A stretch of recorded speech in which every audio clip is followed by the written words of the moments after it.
I get asked this question of, geez, I haven't meditated, how do I get started? And it's hard for many people because what many of us don't appreciate is that, and I use the term in my book, a DJ, but it's this internal dialogue.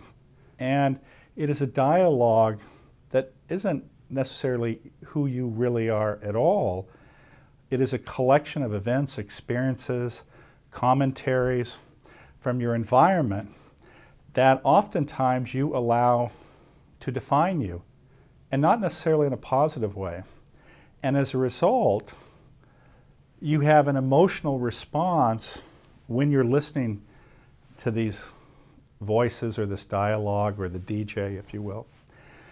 And the first thing that I recommend people do, and certainly is one of the sort of the bases or the legs of doing mindfulness or meditation, is to simply breathe in and out and be attuned to that.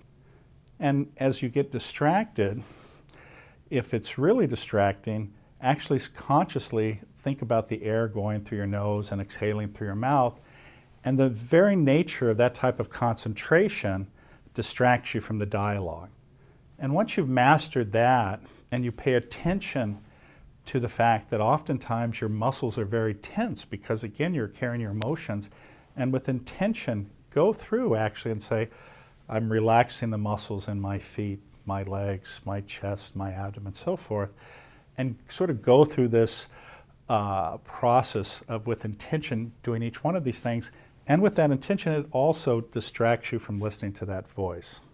And once you've done that for a period of time, then you suddenly realize the very nature of that action and the consistency of that, you're no longer having that same emotional response, or you're not starting to listen to that dialogue. And that starts releasing you. And then the next step, as you learn these techniques, the wonderful thing is you can actually change the dialogue and change it to one where it is a supportive dialogue. One of the greatest challenges of people in the West is they have this negative internal dialogue, and it's the nature, unfortunately, of our society. In Eastern cultures, actually, it's interesting, it doesn't really exist.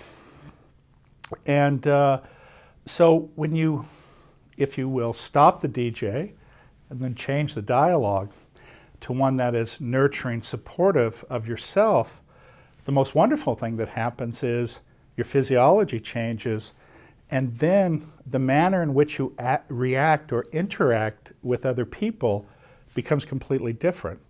And having been through this myself and seen this and taught this, it's really quite extraordinary, the possibilities. Because when you take the time to do that breathing, when you take the time, if you will, to tame the mind, when you take the time to open your heart and recognize that not only are you suffering, but that everyone in some way or other has their own burdens, all of those steps then allow you to be much more thoughtful, kind, and interested, because then you recognize that the other person is just like you. And when you recognize that key aspect, then what you do to others, you're doing to yourself. And if you treat yourself with kindness, compassion, love, it's so much easier than to give that gift to other people. And it changes not only that other person, it changes the entire environment around you.